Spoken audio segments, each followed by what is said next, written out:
This is the Tesoro AI podcast with Darius Gant. AI is changing the world and fast. This episode is coming to you courtesy of Tesoro AI, the #1 recruiting service for software development and AI talent. Christina, welcome to the show. I appreciate you taking some time out to join us. Thank you very much, Darius. I'm very happy to be here to tell you a bit more about myself and PROSPERiA. Absolutely. So based out in Mexico City, would love to learn a little bit more about your professional journey. So prior to becoming an entrepreneur, launching your own tech startup in the AI space, would love to learn kind of your path to getting there. Yeah, definitely. It's been an interesting path. My background in my undergrad was in bioscience enterprise, so very focused into science, very focused into healthcare. I really enjoyed my studies, getting to know about how the human body works, what different diseases can change the balance of the body, and what you can do to address it and to make it better. However, as it happens, after I was doing my dissertation, I realized that the lab was not the place for me, because I felt that it's very interesting doing research, but I think that type of research for me felt that it was going too much into very specific, interaction between molecules and proteins in some very particular aspects of the body. And I was feeling that first it was a bit slow, the research and the impact that you could get. And also, I was lacking this part of actually seeing how that will have an effect on the world and have an effect on people's lives. So after my undergrad, I joined consulting. I went completely to the other side. I joined McKinsey and Company here in Mexico City as a business analyst. As a business analyst, first you start jumping around in many projects, all type of industries. I did try to focus a bit more in healthcare and pharma, but end up doing oil and gas, retail, a bit of everything.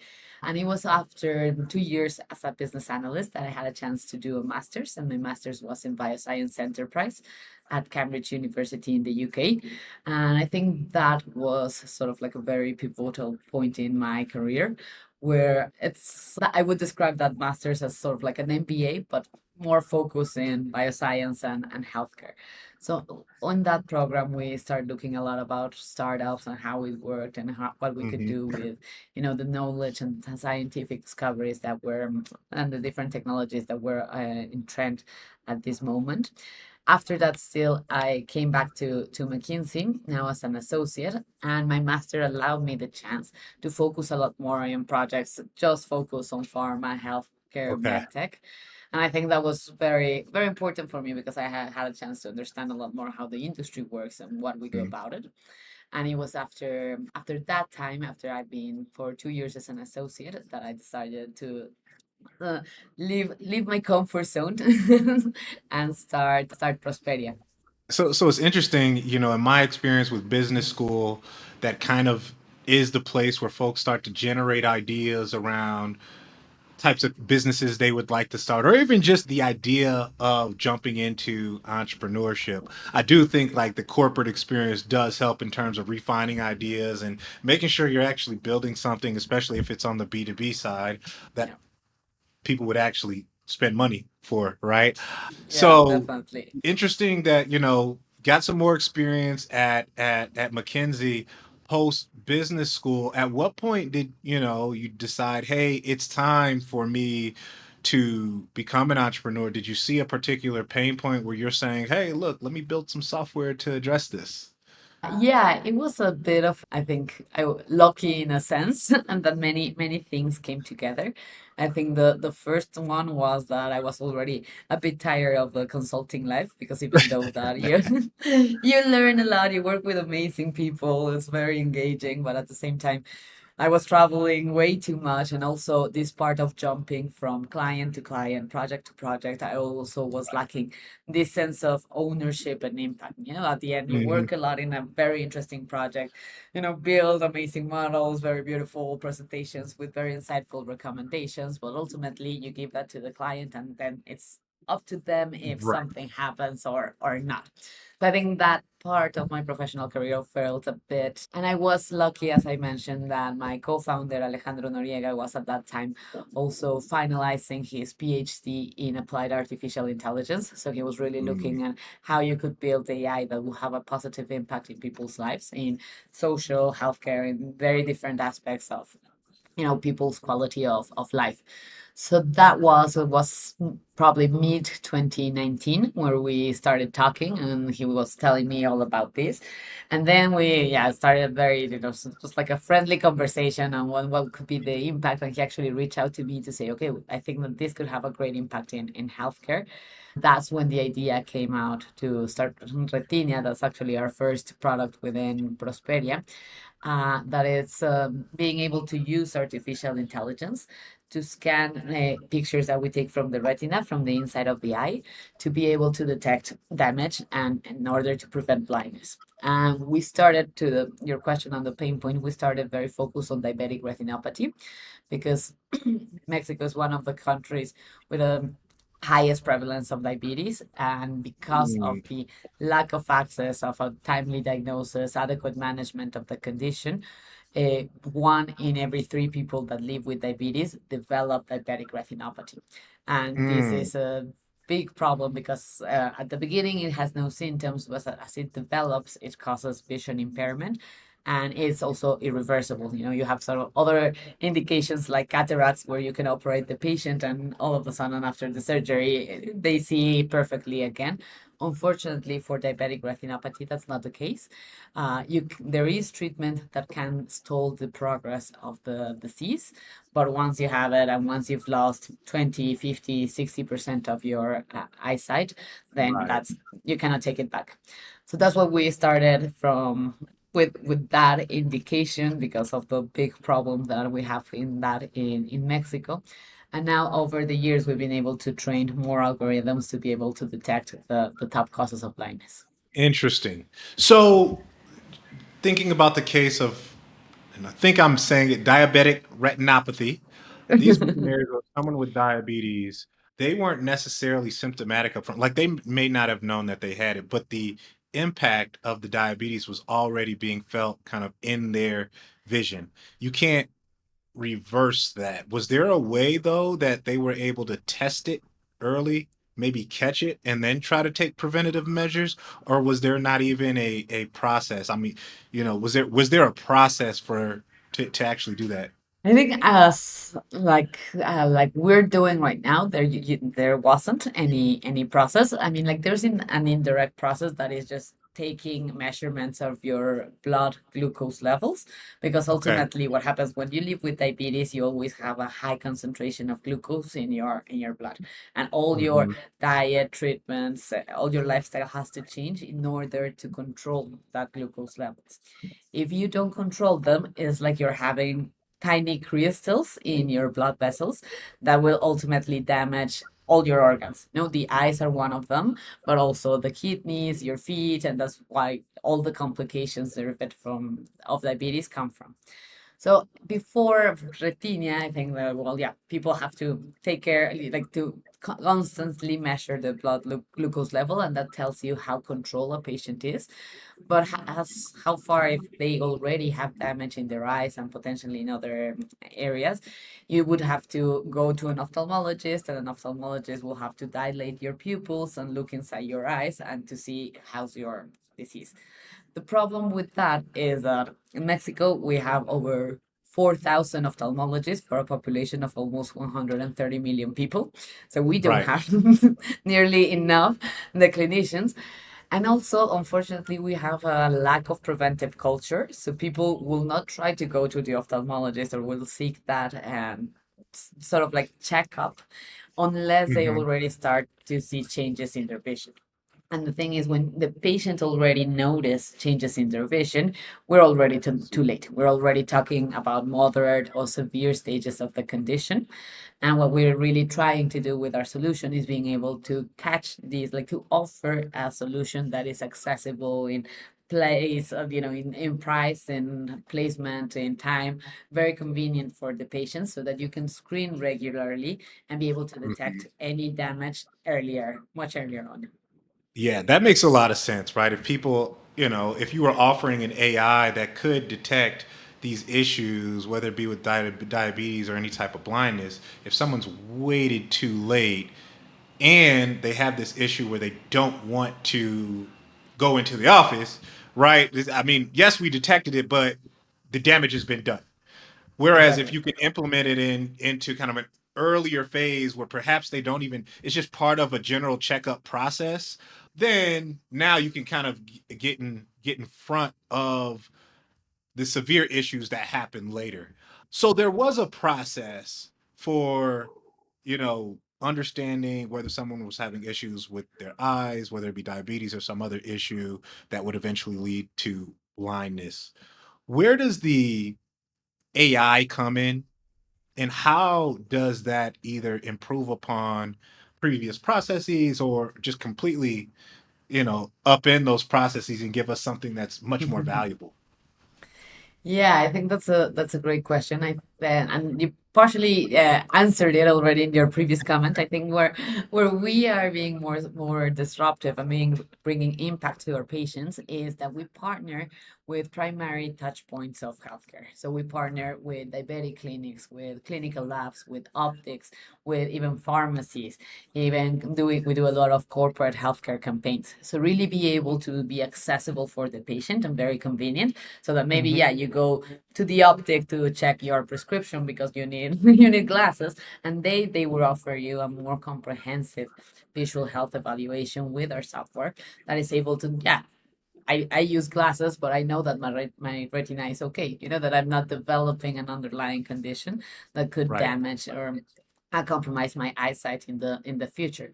So I think the key point is partnering there, and I think the role of the AI, where we need the AI, is that then you can have any professional, healthcare professional, operating the solution. You don't need to have an ophthalmologist or somebody very qualified. It can be an optician or even a nurse, or that's familiar with talking to patients, would be enough if you give them a very simple training, and that Right. allows you to be able to screen more effectively of the population that are at risk.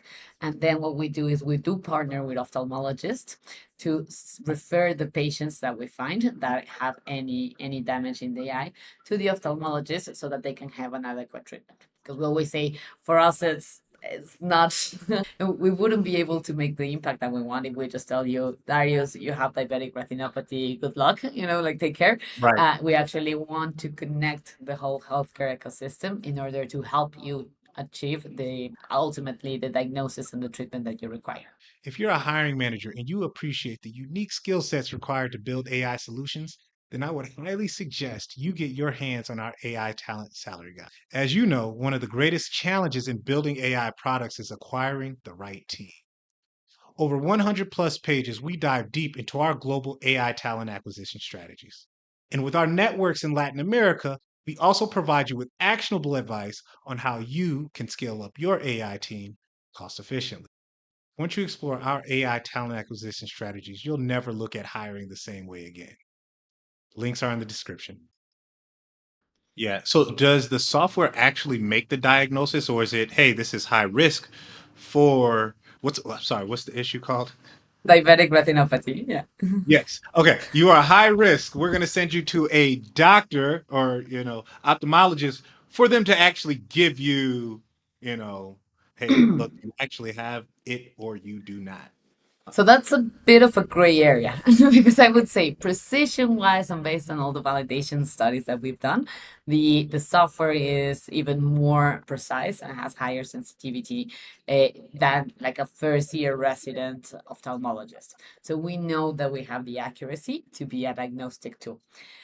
However, regulation-wise, still in Mexico, regarding software as as a medical device is almost non-existent. There is one pathway, but it's still very not very clear. So for us to better stay on the safe side and also to give their place to the ophthalmologists and to the healthcare professionals, we always target our communication as a screening tool.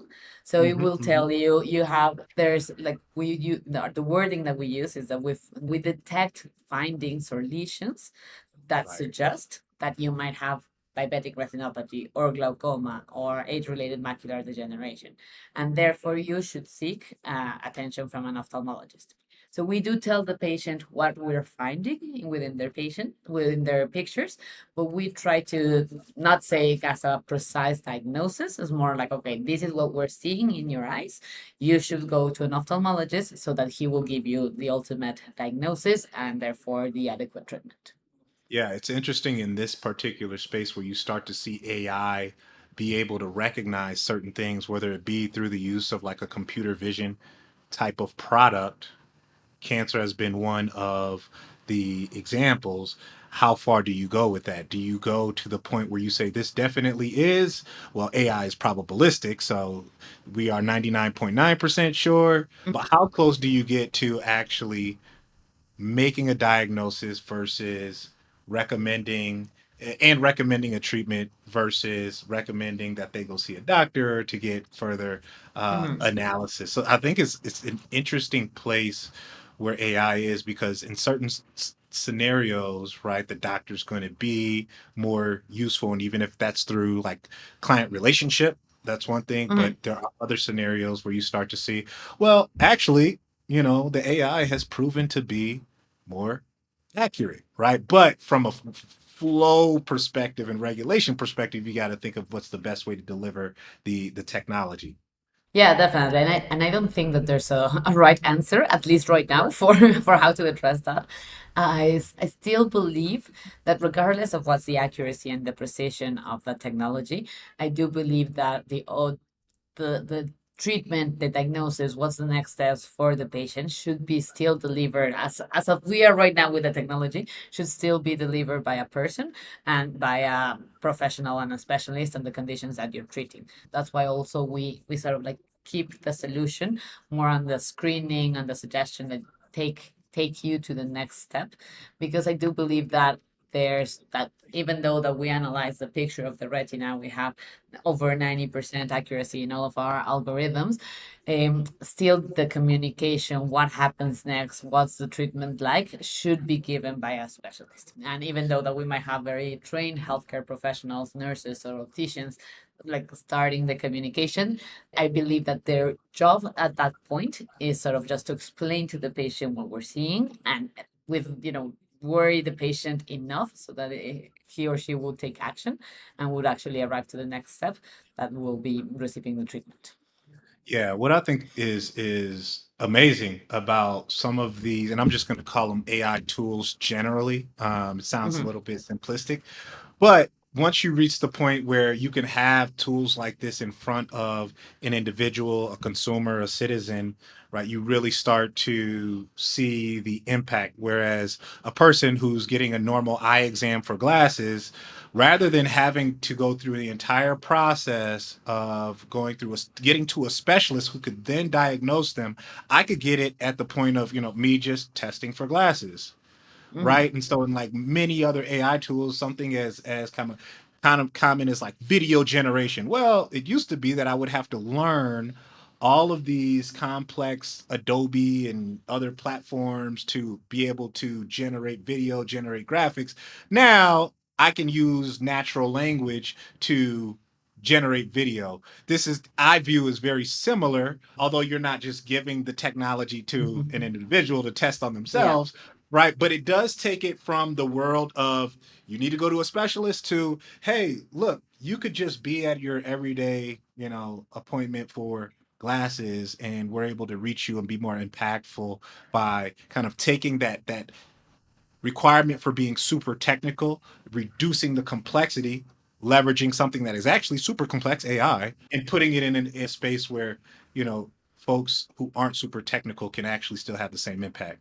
Yeah, and I think for us, all this boom that we've been seeing in the last 2 years with LLMs and OpenAI, ChatGPT, all of that has been super helpful because I believe Mhm. like we launched the company in 2020, early 2020. And at the beginning, there was a lot more skepticism around AI. Right. If it actually works, if, like how does it work, if it's gonna just take, the place of the doctor. And there was a lot of more resistance and even like learning and teaching that we had to do with potential clients. Whereas since now everybody, all of a sudden, as you're saying, like everybody has interacted in some way with AI, and they've seen their powers, they've seen the limitations as well. You see like Right, where right, right. where Yeah. we stand on that technology right now. So all of a sudden, everybody is no longer sort of like afraid and hesitant about AI, but rather want to have it. So I think for us, that has been a great improvement in adoption, and actually like people reaching out to us more more effectively to try to understand and engage with our technology. And I think that's amazing. And I think that's the path that we need to go forward, where we encourage the adoption of AI, of course, in a responsible use. And there's some considerations around the matter. But I Hmm. think, yeah, in any aspect, it could be design, it could be copies, it could be healthcare. AI is a very powerful tool that is definitely going to help us. Yeah, and you mentioned 90+% accuracy rates, right? As we know with AI, that's not your starting point. It takes some time Yep. to get there. It takes data within the context of data, right? We all have different eyeballs. So then there's variations that you Yeah. need to take into account. From, thinking back to 2020, what's it in terms of just building out an AI product? Because if we're thinking about like traditional software, deterministic software, you've got this code that you write, and then, but with AI, you're actually training a model that's then supposed to make a prediction. You know, in 2020, when you all are thinking about, well, we want to get to some, how did you determine the level of accuracy that you're going to get to? And just generally speaking, what was the process of being able to start from ground zero to get a model that can get you to 90 plus? I forget the specific number you cited, but 90 plus Uh-huh. percent accuracy. Yeah, so it's been definitely a process, and we're always we have machine learning engineers within house. We have ophthalmologists that work with us, help us tag the different pictures, so that we are Hmm. constantly refining the algorithms that we have to increase this accuracy, and also be able to train new algorithms to detect other conditions. Going back to 2020, long time ago now, what we did was use a public data set of pictures, engage with a couple of ophthalmologists here in Mexico to help us check that everything was like tagged correctly, that it was making sense, and use Hmm. that to train the first algorithm that we have for diabetic retinopathy. I don't remember right now like what was the accuracy that we got that far, but it wasn't really great. But we say, okay, it's something here. We're saying we have a patient that might not have a chance to go to the ophthalmologist, telling him or her that is a risk is already adding value. So we decided to be okay with, just trying to launch. Also, as you remember, 2020 we had the COVID, the pandemic. Right. So it was not an easy year to start the company. But ultimately, I think it was a good approach because, yeah, like everything was shut down. Nobody was trying to, engage in a new project using artificial intelligence, because even artificial intelligence was not that popular back then. Hmm. So I think what we focused a lot in 2020 was doing a couple of free pilots, just trying to gather that data, gather those pictures, particularly of Mexican population, because Hmm. as you mentioned, I've also the retinas changes, and also like the prevalence and what type of severity of the condition you will find in a normal sample of people.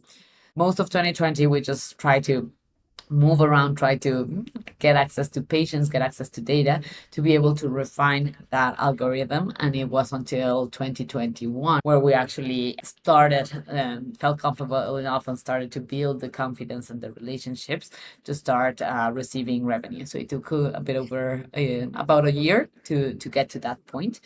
And from there, we've screened now more than 100,000 patients here in Mexico.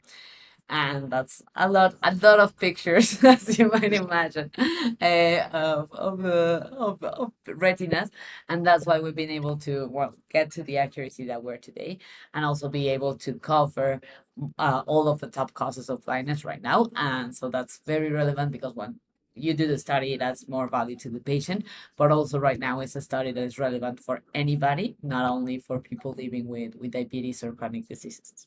Just thinking about like the talent required, right? You mentioned ophthalmologists, you mentioned ML engineers, I imagine data scientists, probably even needed data engineers for your data pipelines, right?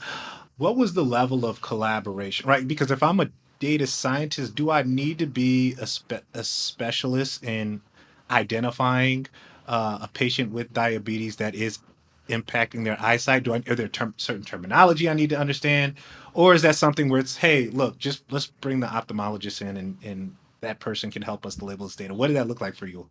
I think it's a balance between between both scenarios. I think all of our machine learning data engineers and everything had no idea of healthcare or even like of Right. ophthalmology particularly. Now, for instance, Talia, that is our machine learning engineer, that she's been with us since 2020, since the beginning of the company.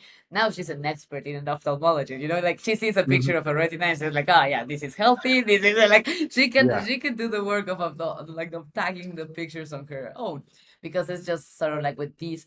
I think anybody can learn to do the job as long as they have the proper support, and that they will have the Mhm. ophthalmologist that they can reach to have any questions. And yeah, right now everybody in the company knows the retina. We operate like they take the exam. We know what they're seeing, and even regardless if it's machine learning engineer, data scientist, full stack, or whatever your position within the company. I think for us it's important you at least have the basic understanding of what we're trying to assess and what's the value that we want to give to the patient. Yeah, yeah, interesting. I'm curious those early days how you were actually able to get in with what became your customer base, because you mentioned before there's concern around, oh, is this going to replace me? Why would we use this Mm. solution? I don't think it's going to be add much value to us. I'm curious how those conversations develop where people would start to get comfortable with using AI. Yeah, it wasn't easy. I must admit, yeah. It took a lot of conversations. I think particularly at the beginning, it took like being able to offer those potential customers pilots, Mhm. like free trials of the technology, because it was something very new that they've never heard of, and they didn't know what was the value that they were gonna be achieving. I think also something that was very, very nice is that there was always a lot of engagement due to the fact that we were a Mexican startup using AI for healthcare. I think that added a lot, and like very impact oriented on that side. So Mhm. I think that opened us a lot of doors and saying like, okay, yeah, this is not something that comes from the US or from Europe, that we know that often these technologies are more advanced, but this is something being done in Mexico for Mexican population and targeting this market. So we sort of also target companies or potential clients that we will appreciate that. Like one of our first clients was Devlin, that is a very large optic retail chain here in Mexico, that is a family owned company that they invest Yeah. a lot in, like trying to build a healthier ecosystem within the country with Mexican companies. So I think like targeting to that aspect and also the impact part, I think help us open a lot of doors that they would say, okay, yeah, let's try it. Like I'm not guaranteeing you anything, but I'll give you the sort of like the space and the opportunity to try it and prove if it has any value. Yeah, and were I mean, did they have many questions about it being AI, or was it more about, well, does this work? Does it not work? And how were you all able to prove that it worked I mean, did you have to send someone to a specialist and be like, hey, look, our inference was correct? Yeah, I think we did all of the above. I think that there was a lot of questions, and if this work and it doesn't work, and like 'cause how AI work, and like all this part of machine vision and everything, yeah, was not as yeah, like right now everybody has better sense of what AI does or does not. And I think back then it was a lot, yeah, not as common. So yeah, there was a lot of explaining that we had to do on how the AI and how the technology worked. We also did a validation study with one of the biggest ophthalmic hospitals here in Mexico that has a really good Mm, reputation. So that we had a paper, saying like, okay, we compared and we did this sort of trial with ophthalmologists in the first year of residency. And also, what was really good about that study is that we showed that the AI versus the ophthalmologist, the AI was better on just analyzing the pictures and being able to detect damages. But the best accuracy you got when the AI and the ophthalmologist work together.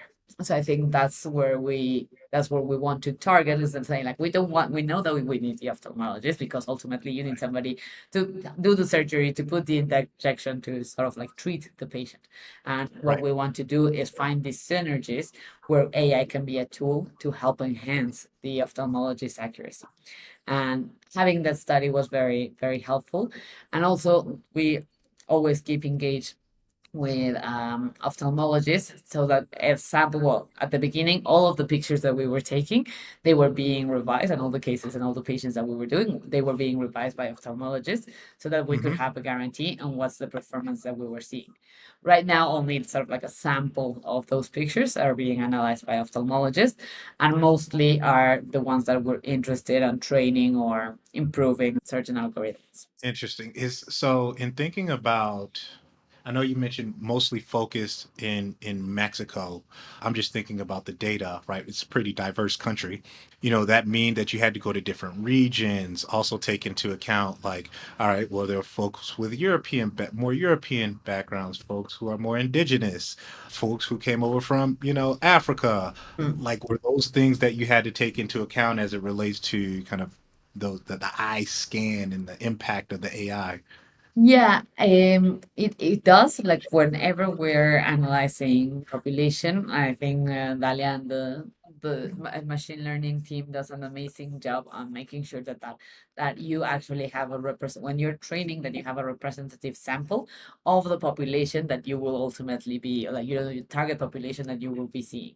And we have done some adjustments and corrections in different parts, because at the beginning, yes, if everybody is healthy, it's very Right. different than if you go to a population that everybody has diabetes or everybody is over 60. The type of pictures that you can get, the type of conditions that you get, and the prevalence of those conditions vary significantly. So where you do the thresholds, it's quite different. So yeah, there's been a lot of adjustments that you have to do, and I think that's often one of the biggest challenges, or sometimes the problems with AI, is if the people or the teams that are building them are not diverse enough, then they often don't Right. see this part and saying like, you need to make sure that the database that you're using is representative of the population that you're gonna target. And I think that's one of the challenges that we need to push a bit better on, Yeah. being able to, yeah, to make sure that we have them fair and equitative AI. Yeah, I remember there were like facial recognition technologies that were built, I mean, years ago, but they had to actually go out and specifically search for data for like darker skinned people because the models weren't trained on darker Yeah, skinned people, right? And so then it was like, okay, well, we can't not allow the model to recognize and be able to make the right inference. So let's make sure we're going to collect that data. exactly. So being in Mexico City, building a company in Mexico City that's based in AI, what was the fundraising environment like? And it's interesting because you all have been in a favorable space for AI. It doesn't necessarily mean that you had a favorable experience, but favorable space where AI has been kind of one of the places being more consistent with fundraising. But Mhm. it's like, I think 2020, everything was getting funded and then nothing was getting funded. And then add to that, we're in Latin America. I would love to just learn more about what your kind of experience as an AI startup raising out Mhm. of Latin America, specifically in Mexico. Yeah, it's been challenging, and it's been, yeah, as you mentioned, a roller coaster, because I think when we started, Also, yeah, we liked like my co-founder and myself. This is our first company that we built. Like we didn't have Right. that much experience in this, so it has been a lot of learning in the process, which has been fun overall. But I think, yeah, we when we started, there was, okay, we said like, first we put some money ourselves, to just be Hmm. able to kickstart the project. And it was basically the two of us, Dalia and Jenny. So we were a team of four people that we were paying even them out of, out of our pocket. I just saw Hmm. that we can build something and we can start, yeah, get generating some traction. Then in March, and this was, like January 2020, and then in March, COVID hit. Right. Everybody, yeah, we had a small office at that point. Well, actually, just a shared desk in a friend's in a friend's office. But then we all had to go home and started working remotely. That, being a team of four is not that hard. Right. And yeah, there we started fundraising, mainly looking at angels, and we just found individuals within our network that were willing to put in some money to help us push this forward. We also got in touch. We got into Mass Challenge, the accelerator, so that helped us sort of Okay. like build our network and our connections and our understanding on how fundraisings work. We were able also to get a grant from the IBD lab. That was really useful to, sort of like push the development of some of the algorithms forward. And we sort of like, yeah, got a couple of tickets in very very different times of 2020. And then in 2021, we actually received more funding from, sort of like it works like a syndicate. It's like a fund, but it works like a Okay. syndicate where they will just gather different angels and then just have one ticket in your cap table. So that was very convenient. And I think there what we had. I think there the AI part was not the one that was sort of like the hottest or the most interest. Of course, it would drive interest because it was something new and nobody was hearing in that pre-seed stage. The part of being impact oriented really really help us to engage in Mm. these individuals that will believe in myself and my my co-founder and the mission or the impact that we were trying to generate. Finally, in 2022, we raised our seed round, and that was very, very good timing because we managed to close it right before the downturn in the in the market when nothing was invested. So yeah, Yeah. so we got $1.5 million at that stage. And right now we're at the point that we're, yeah, after like seeing the downturn on the market and how things were going, uh, we have been very conservative. We're like trying to make Mhm. that cash last us as long as possible, and now we're still in a good position, and we're actually targeting this year to break even and just looking to fundraise sort of like a small bridge round in order to get to a better position there and then assess if we're raising a series A or what's the next step to grow more exponentially either to other territories or also in the therapeutic areas and what we're doing. And then for the seed round, did you have to go to the US or North America, or actually US, Canada, to raise that, or were you able to raise that in Mexico? So we actually raised from a Swedish fund. Oh, okay. So Interesting. yeah, very interesting. I think the problem with healthcare in Latin America is that it's a bit, and even though that we have the AI component, but I think still being healthcare and with AI, since the regulatories are not like the regulations are not very clear, the market Mhm. is like not very, it's very complex. The healthcare ecosystem in Mexico, very fragmented. Public healthcare takes the majority of it, but it's very complicated to do any partnerships. It's very political, so it's very complicated to do any partnerships there. So I think Mhm. for US funds, if they see healthcare in Latin America, it's like, I don't know, it's not really that attractive, at least, or they push you to enter the US market very early on. And I know that well, at least for now is not the right move for us. And yeah, and also the part on AI and like that for fonts in Latin America was still a bit new. So I think we were there in a in a sort Mhm. of gray area.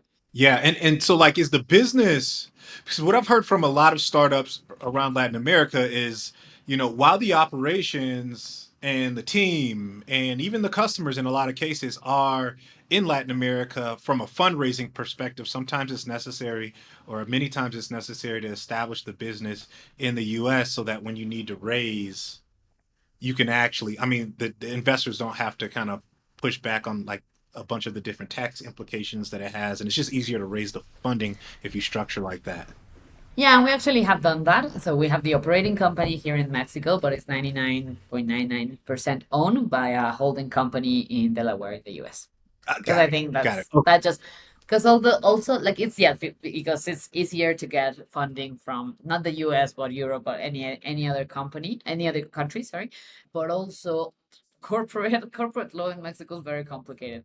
So doing any Ah, type of funding, issuing shares, moving things around in Mexico is very expensive and it's a very long process. So it's much easier to say, okay, this is a holding company and this is the operational company where each of the founders we have like one share, and then the holding company has the rest. okay. And any movements that you have to do in the corporate structure, then it's done over there versus here. So I think that's Okay. something very common. Most of Latin America, at least Mexican, but I think most of Latin American startups, they will have their holding company either in the US or even in the Cayman or British Virgin Islands or something like that. Right. Yeah. And I think the other implication of that, which I didn't have enough appreciation for until I went to Columbia Tech Week, just understanding kind of the fundraising environment. It's like, hey, even if you can get a seed round done or a pre-seed round done, once you start to go for the larger rounds like the Series A, Series B, Series C, the universe of dedicated funds in Latin America isn't as large as what you would see Yeah.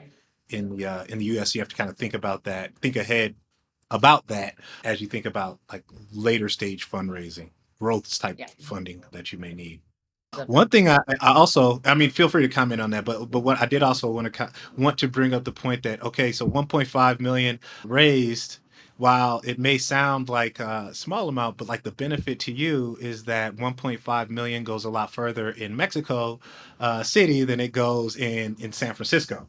Yeah, definitely. I think yeah, just sort of like especially in recent times that the peso is going down. I think one of the only positive aspects that we can take out of that is that yeah, all of Mhm. our cash is still in US dollars, so we sort of like have increased our runway in that sense.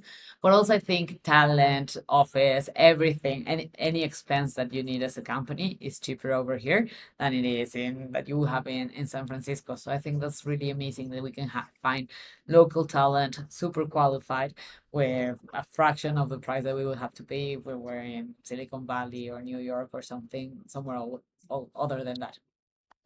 One of the interesting insights I got from chatting with VCs out of Latin America who actively invest in Latin American startups is you have some who begin to compete with, I mean, they have competitors in the US, but you can outcompete companies in the US because you have to actually build the same solution, but you're doing it at a lower cost basis. Mhm. So if you can build something at a lower cost, requires a little bit more ingenuity, resourcefulness. But if ultimately you get to the same point in terms of the value you add, but you've done it at a lower cost basis, right? You can be in a more economical solution and potentially enter the US market with a more economical solution. I didn't even think about that. I was like, oh wow, this is interesting. Yeah, definitely. I think it's interesting and yeah, it's completely possible. So we know that there's a couple of companies in the US and in Canada doing something similar to what we're doing, and Mhm. we haven't seen them that much here and trying to enter the space in Mexico, but we had with a couple of clients that they've considered other options.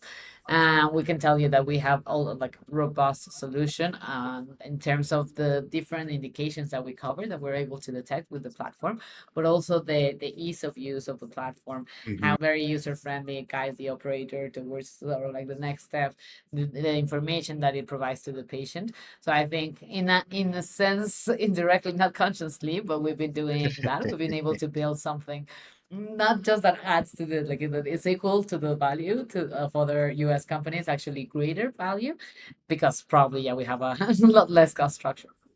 Yeah, I mean, the other thing I that stood out to me, right, is the demographic that you trained your models on, right? And with the US having a large and growing Mexican population, it's like, well, naturally our model is going to be a little bit more accurate for that demographic. So Definitely. well, I know we only got a few more minutes left, but I did want to leave some time. If there's anything that we should look ahead to coming from PROSPERiA, just finishing or coming up on the end of Q1, I would love for you to let us know what we should look out for. And if anyone's interested in reaching out, feel free to toss in the channels that you all have available. Perfect. Thank you. Yeah, so as I mentioned, and this year our focus is growth, being able to reach a lot more patients, to engage in a lot more potential clients, to continue our path on connecting the healthcare ecosystem, being able to provide this value to the patients in order to prevent blindness.